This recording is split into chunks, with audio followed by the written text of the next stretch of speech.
Okay. Hey, everybody. It's lovely to be here. My name is Natalie Nixon. I am a creativity strategist and the president of Figure Eight Thinking. And I wanted to talk about navigating disruption by way of making creativity leaps. A lot of what I do in my work is to advise leaders on how to apply creativity in order to get to more transformative business results. So that's going to be the focus of what we look at today. So I'm just going to share my screen. Hang on just a second.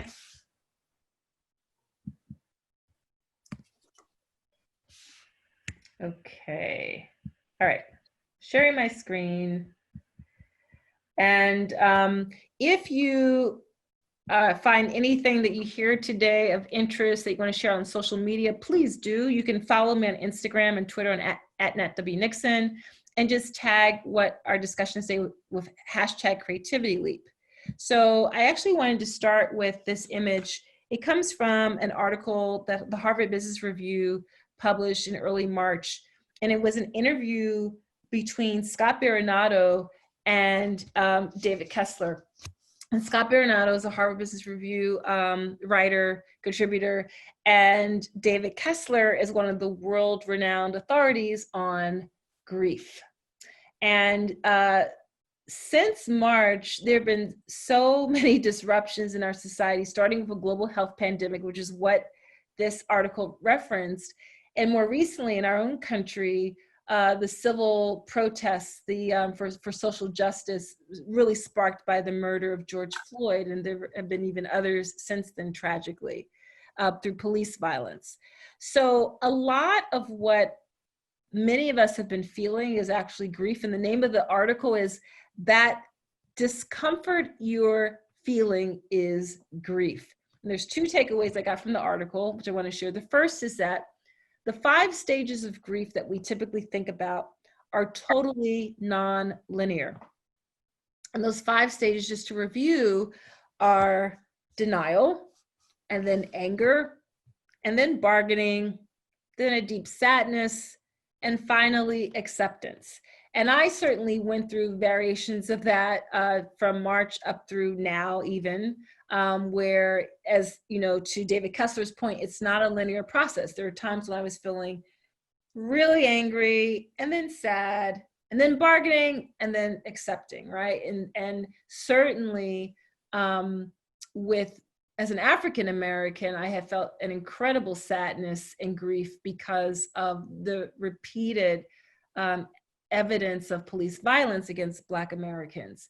And so what I really liked and appreciated from the article was that you're completely normal if you're feeling like a ping pong ball going through acceptance, and then feeling totally dismayed and angry, and then trying to bargain with the system, and then going back and forth, and then finally acceptance. So that was the first takeaway. The second takeaway was that there's really a 6th stage of grief that we should be adding on, which I thought was brilliant from David Kessler. And he says the 6th stage of grief should be meaning and purpose. And actually, when you look at all the social protests that are going on right now as it relates to social justice in the United States, that's really about meaning and purpose. And the good news is that creativity is about meaning making. That's the way we can adapt through disruption, is being about the work of creativity. For all of us, COVID-19, the social unrest protests have meant that we have to reorient. We have to figure out what is our true north. And in a lot of the client work that I have in companies that are trying to create cultures of innovation so that they can better navigate and adapt and disrupt, they are going through what I would call a lot of innovation churn, where they're not really quite certain what they're standing on as it relates to innovation, because they're talking over and around each other with innovation speak. And some of my colleagues call it innovation theater, right? And so when I first started doing my consulting, I would have this creeping sensation that we were going about creating cultures of innovation kind of the wrong way, because we didn't have a lingua franca. We weren't all on the same page. And actually, as I investigated my discomfort a little bit more, I realized I believe we're starting at the wrong place. We actually shouldn't be jumping full-heartedly into, okay, let's create a culture of innovation. Let's innovate. we should actually be starting with the engine for innovation, which is creativity. So in my view, a creativity leap is what's required today for what we are currently in. This time is called the fourth industrial revolution. You've heard of the first industrial revolution, which was about steam and the mechanization of production and repeatability to increase efficiencies. The second industrial revolution was about electronics and electricity. And then the third industrial revolution was really about computers and tech. The fourth industrial revolution is about the cloud. And in this fourth industrial revolution, tech is ubiquitous. It's all over the place. The opportunity that we have in this revolution is to ensure that technology amplifies what it means to be uniquely human, instead of humans being dwarfed by the technology. That's the opportunity. And dwarf humans is to lead with what it means to be uniquely human, which is creativity. So I apply quite a bit of foresight in my work. Foresight is not about telling the future.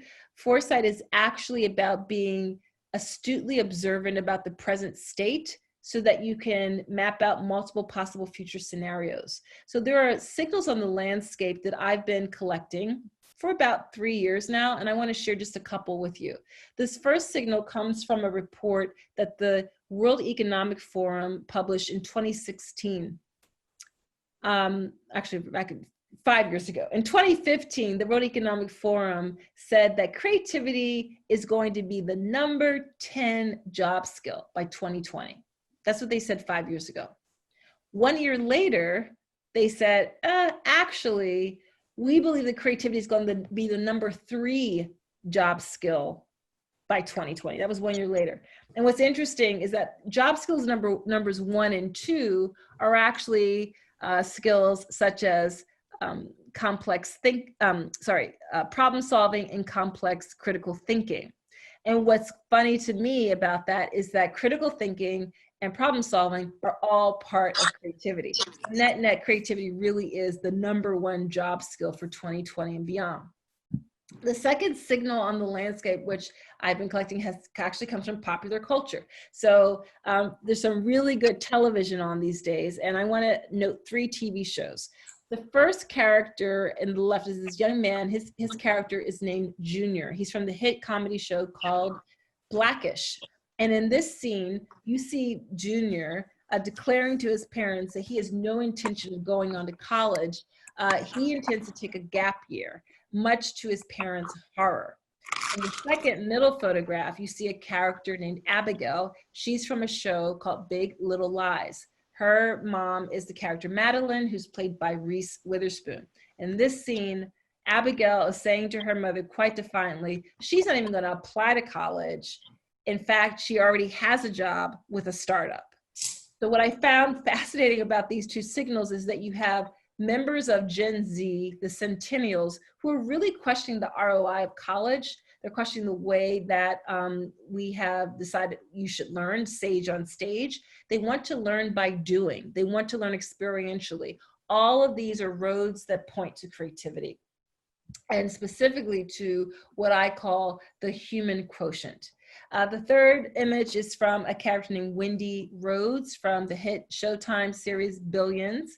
And Wendy is a psychiatrist who is employed in the C-suite of a really aggressive, testosterone-driven venture capital firm called Axe Capital. What I found fascinating is that here you have a professional whose work is rooted in the humanities, whose main purpose is to help her highly driven, aggressive colleagues find their purpose, find their inner child, practice meditation, do visualization, be attuned to themselves. So again, this human quotient is pointing to the value of things that we've been calling soft skills. Well, newsflash, soft skills are hardcore. Soft skills are not some willy-nilly, whooshy add-on. They are actually, things like empathy, deep and active listening, collaboration, communication, teaming.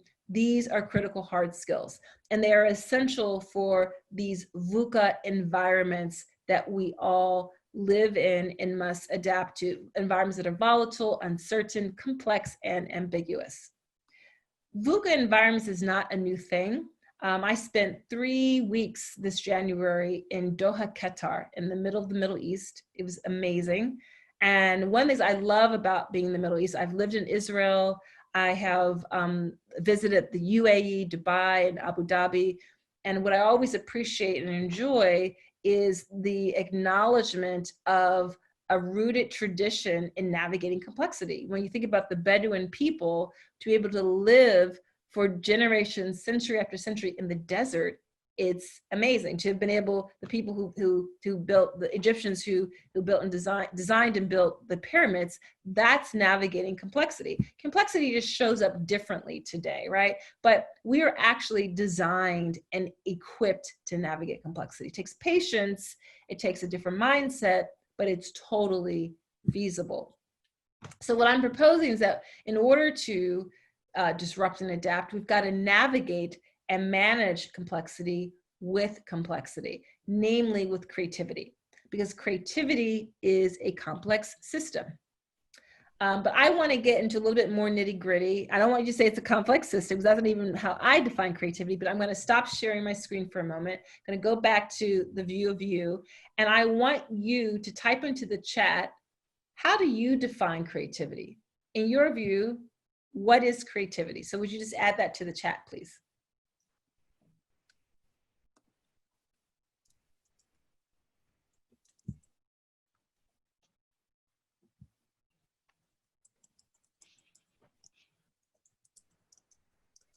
Nice, thinking with the lens of possibility.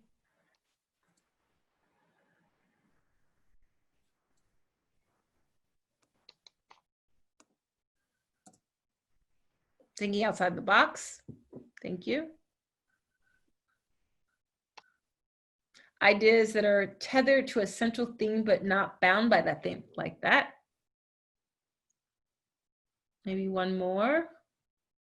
New ideas to solve existing issues. Awesome, thank you. I love all of those. One of the cool things about working in this field of creativity and innovation is that I'm exposed to all sorts of ways to be thinking about this challenge of how do we amplify creativity in our work, excuse me, and in our lives in order to truly come up with disruptive innovations. So thank you for that. I want to share that too often when I ask people who's creative, what is creativity, I get answers like artists who are able to paint, and there's kind of this idyllic vision of a person who is whiling away the day at the easal. Maybe some people think about creativity in terms of people who can rock it out with reckless abandon and who are performers.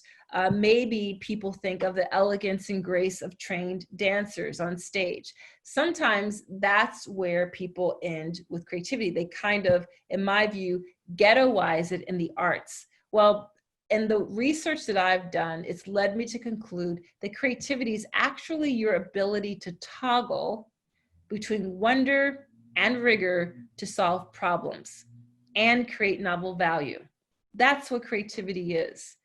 It is something that I talk about quite a lot in my new book, which is called The Creativity Leap: Unleash Curiosity, Improv, and Intuition at Work.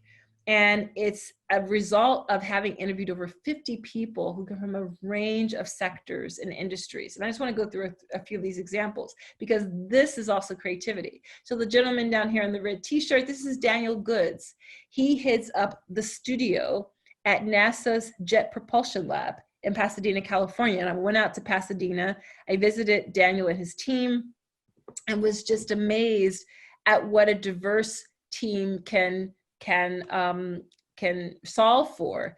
They are kind of an internal instigator at NASA's Jet Propulsion Lab. They're made up of social scientists, designers, and artists, and they help the astronauts, the astrophysicists, all these scientists translate their stories better, their research better, their why.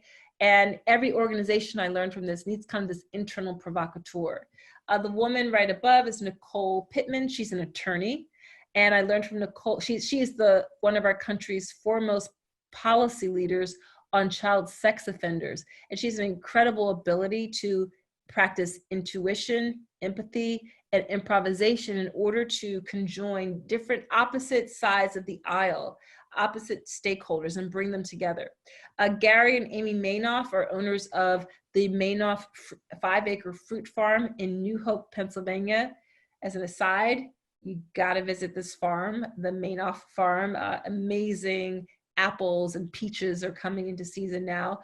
But what I learned from them, again, their ability to craft a different question, because they constantly have to deal with Mother Nature. I mean, we think in a corporate business environment that these are VUCA environments. No, farmers are the original hackers. Farmers have to constantly navigate uncertainty and volatility and complexity. And they're standing in front of one of their newest innovations, a cidery.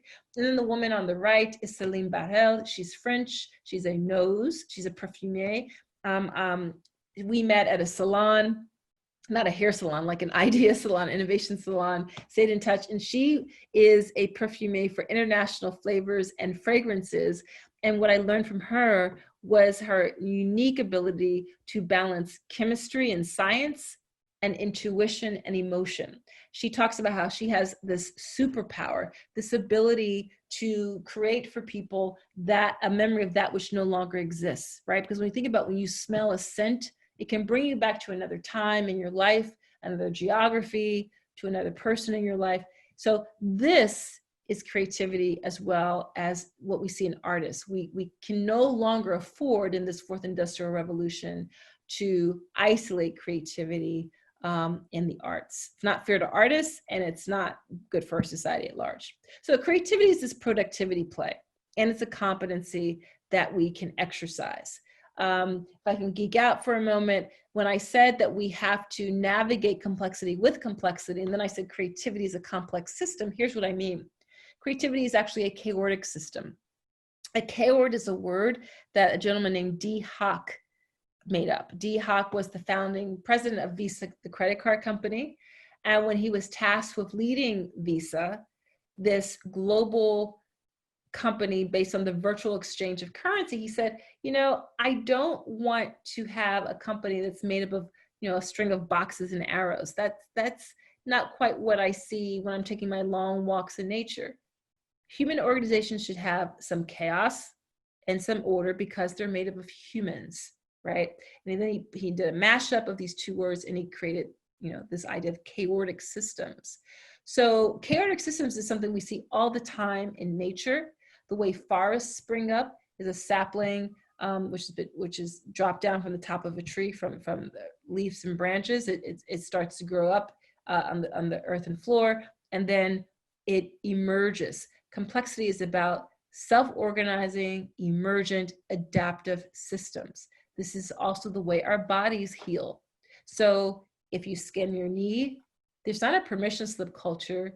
There's localized, self-organizing, emergent work action that goes to work to make sure that healing takes place. And we also see complexity in jazz. Jazz improvisation is an incredible example of a complex system. It is a chaotic system.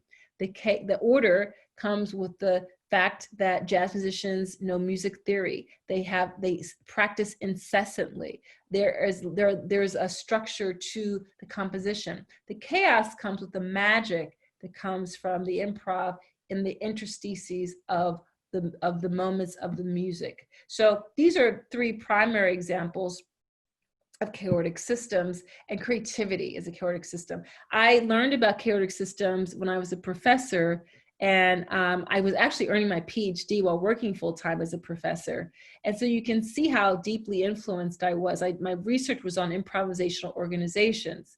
And so years later, when I was developing this framework to explain creativity, as I've defined it, this toggling between wonder and rigor, here again comes chaotic systems. Wonder is the chaos, and rigor is the order. I even created a card game around it called the Wonder Rigor Discovery Deck.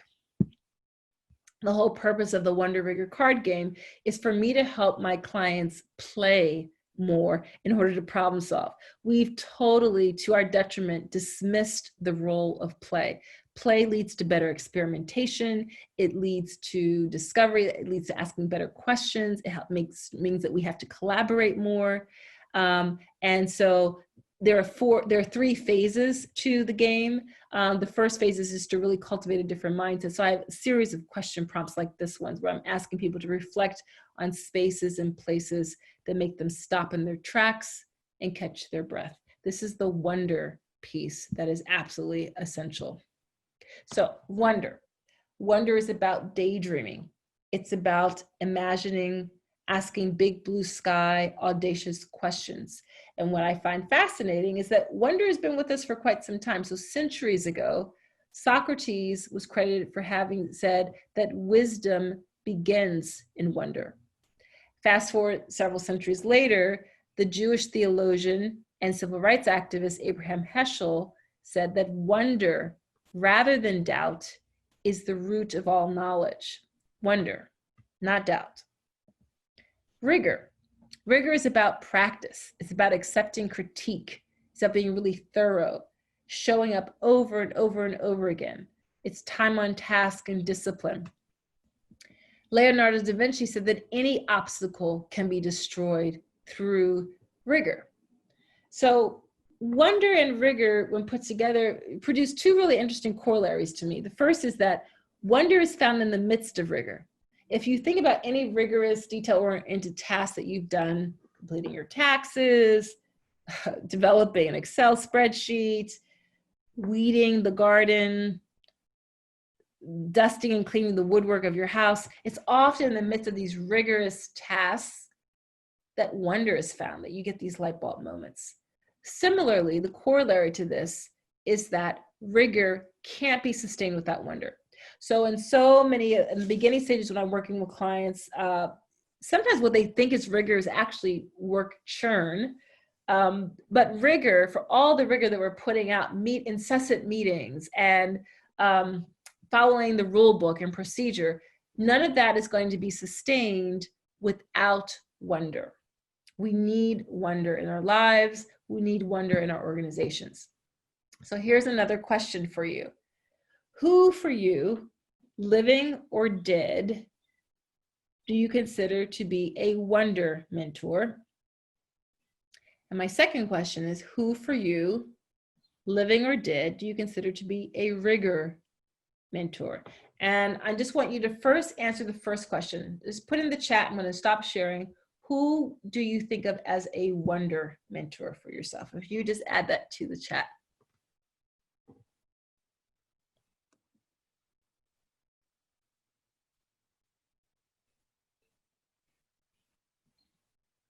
Grandmother, nice.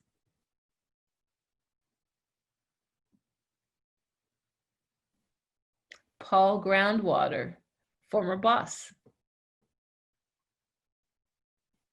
Prince, yes.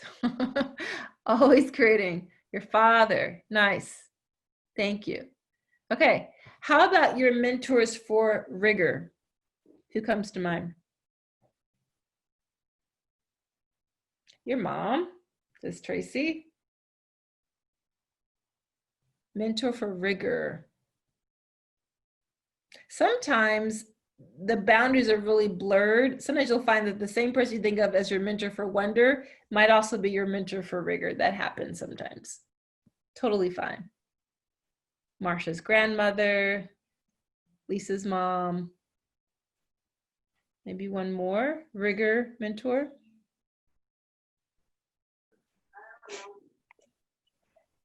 Many of your colleagues. Okay, awesome. Great. Thank you for sharing that. I always just like to see the range of people from people's personal lives, people who never ever met before historically, and people currently who are often serve as these mentors. It's really important to keep your eyes on these mentors. They're kind of lighthouses that ensure that we will stay creative. Okay, I'm going to share it back to my screen.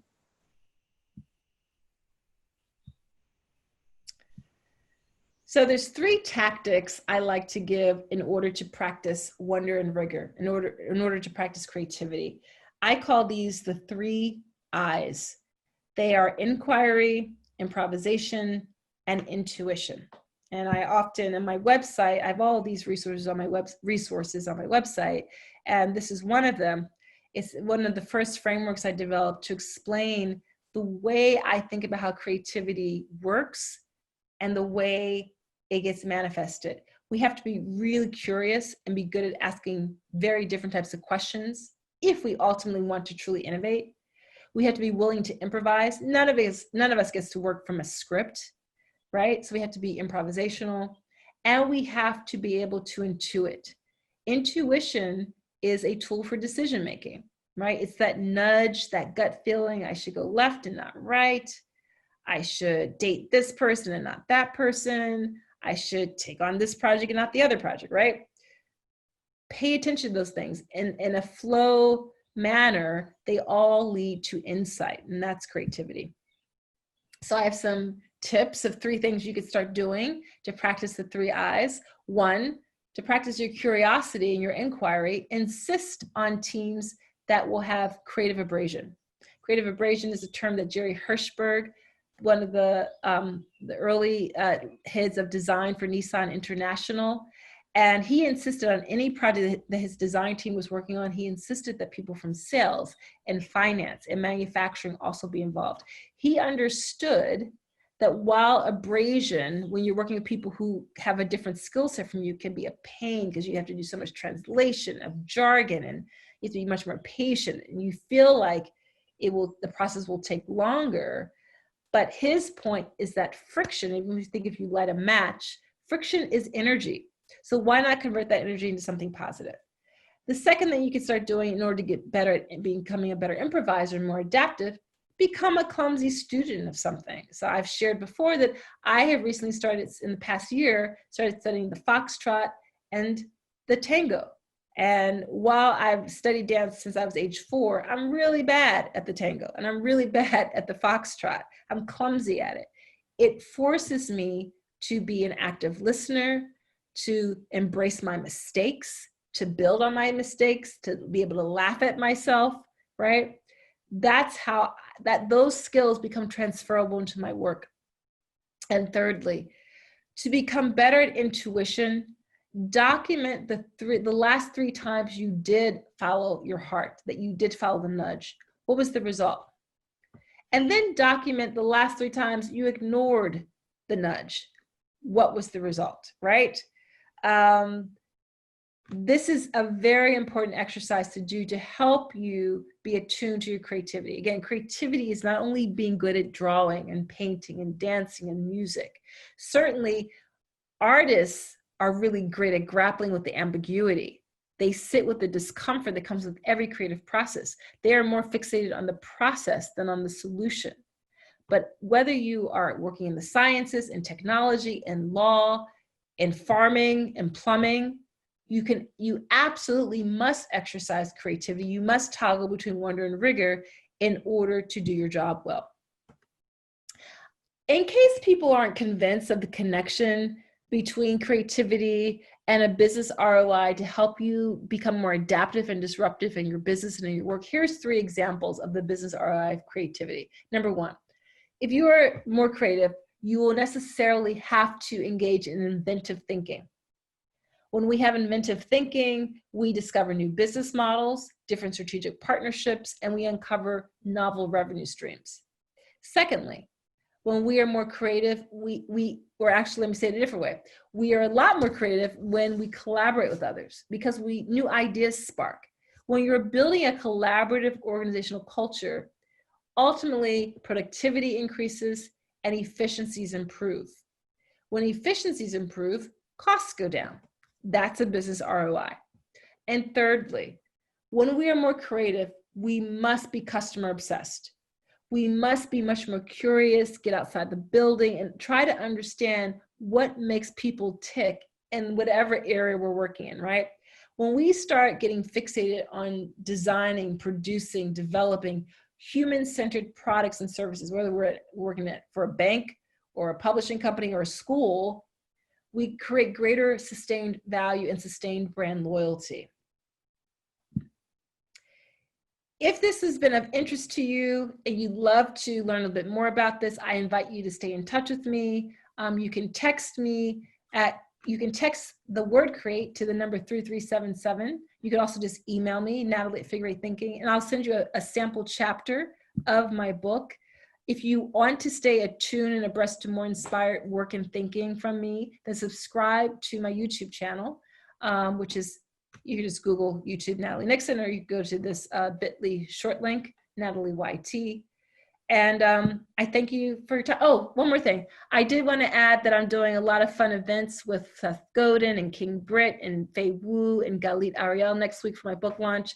I would love for you to join. I'm going to have conversations with them about how they see creativity working. I had a great conversation with John Maeda, who's the Chief Experience Officer, Publicis Sapient, on Tuesday. So that's it for me today. I really appreciate your time, and I'd love to open it now for more questions.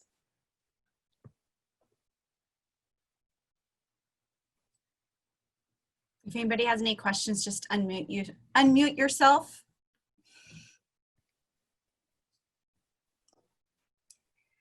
This is Marcia. I want to thank you. It was very inspiring and a very different way of looking at disruption. I've looked at disruption from a more strategic, practical business operation, minimizing the impact to business operations. This allows, but it's hard for people to conceptualize that. And then to plan. Your process makes the planning more intuitive and easier to internalize, and therefore create some kind of disruption protocols, because it's vital to small businesses. As you know, I'm with 10KSB. And Yes. so it's nice to see you.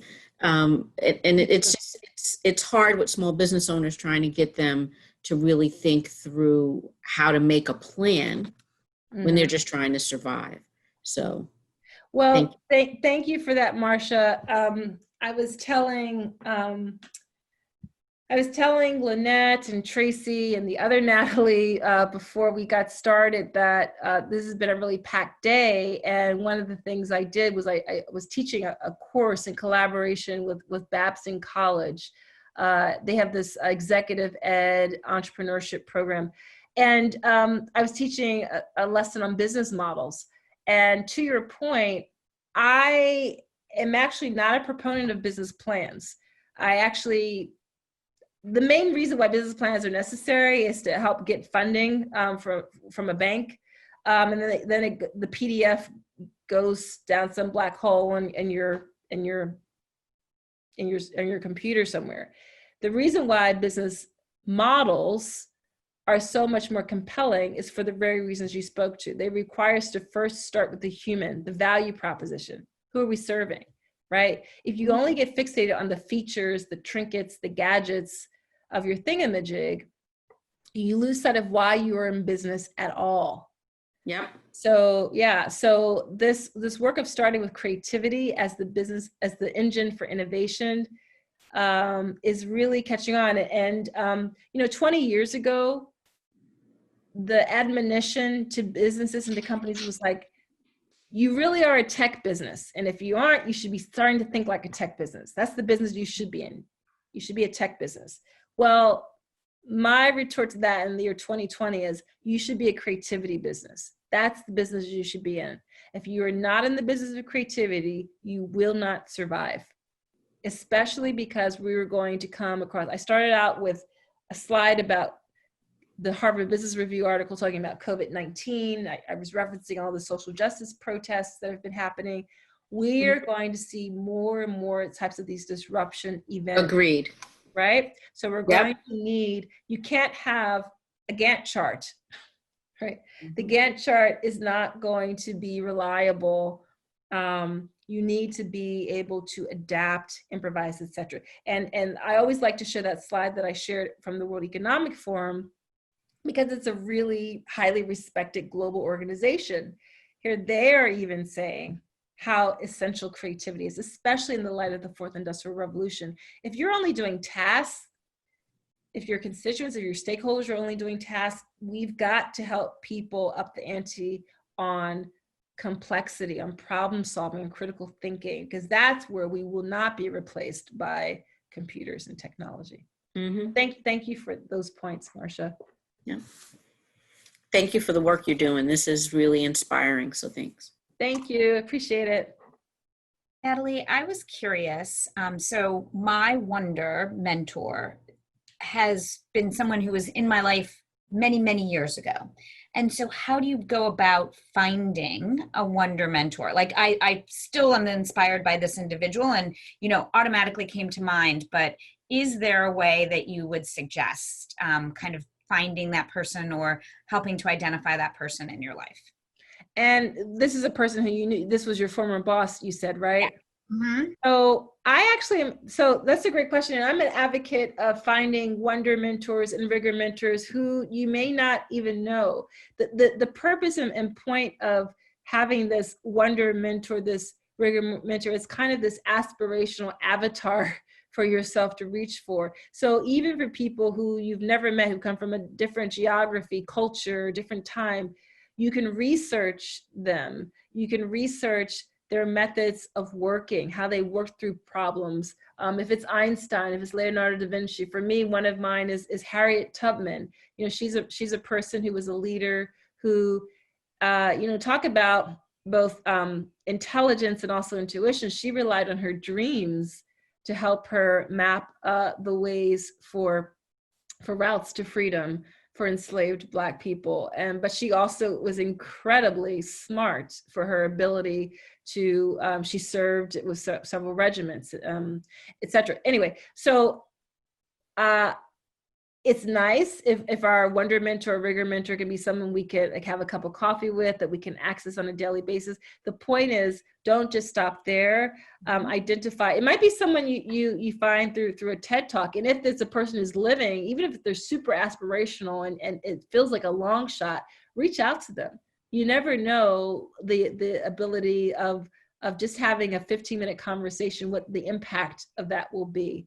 So it's awesome when the mentor is right there in the flesh, but if they can't be, it's okay. There's a lot of other ways to get that modeling of good habits and behavior. Thank you. I actually, your question caused me to send a quick note to the person that I had written down, because he's been on my list to reach out to for a while, but I was like, I can just send him a quick right now that we need to chat. So I'm so happy you did that. That's awesome. Natalie, can I ask a question? Can you draw the line between rigor and this concept of grit and 10,000 hours? And myself being someone who I'm always challenged with that, because I don't see myself as an expert in as deep in something. And so it always feels like, how do I get that rigor? How do I get that experience without those, whether it's the 10,000 hours or whatever? Well, you can't. I mean, the thing I always say about rigor, first of all, thank you for your question. I think it's a really good question. I'm not sure that I know the answer. I mean, the first thought that popped into my head is that you said the difference between grit and rigor. That was your question, right?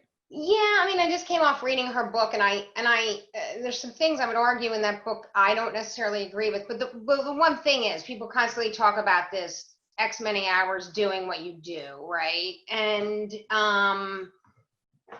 so how do you create rigor without having a lifetime of achievement in what you're doing? That's sort of my thought process. Okay, yeah, good. So the thing that we forget, even this is a nice segue from the last question about where do you find your mentors for rigor or for wonder.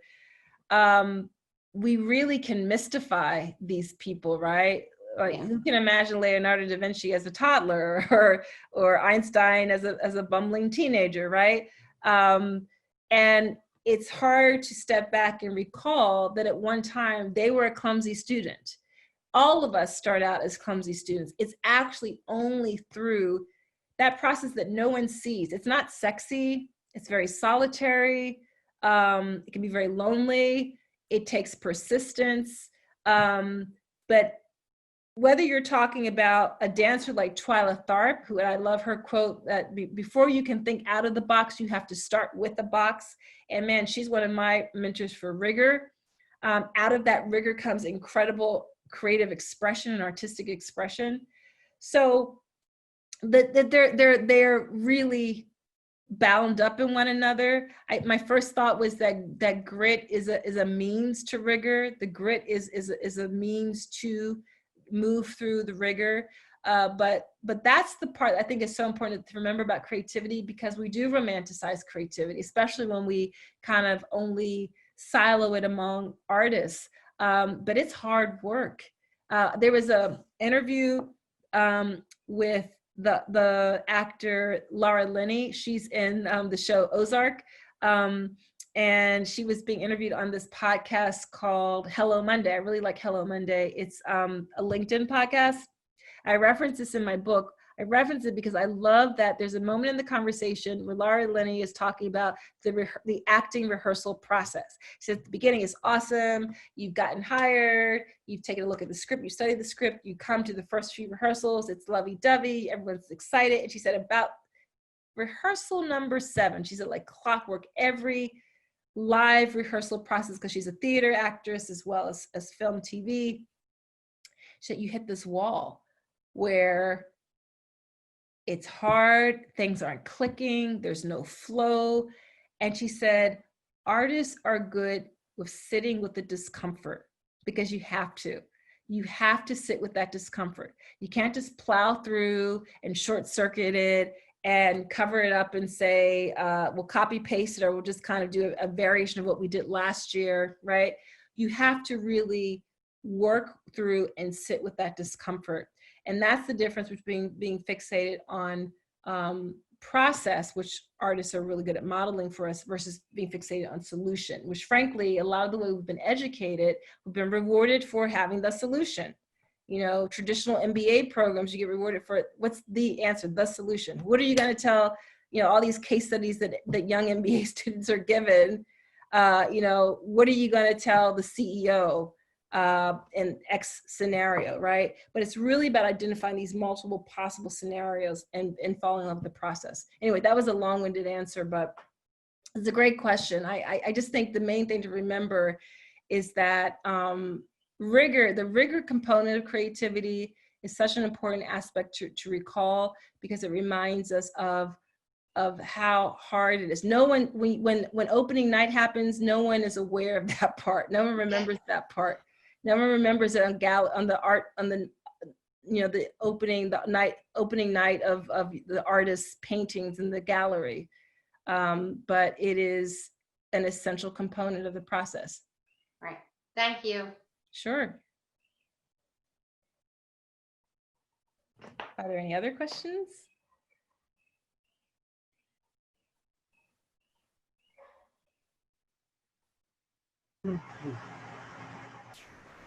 Bruce, do you have, oh, okay. All right, well, seeing none, thank you so much for having me, Venture Cafe. I appreciate the platform, I appreciate your time, and I hope this was helpful to everybody. Great. Thanks, Natalie. Thanks, Natalie. You're welcome. Bye. And just a Thank reminder you. to Bye-bye. everybody that there's other sessions Thank going you. on tonight at Venture Cafe. So feel free to look at other things. And there's also some networking opportunities and talking with people in the remote space. So go and check that out if you have time. Thanks, everybody. Thank you.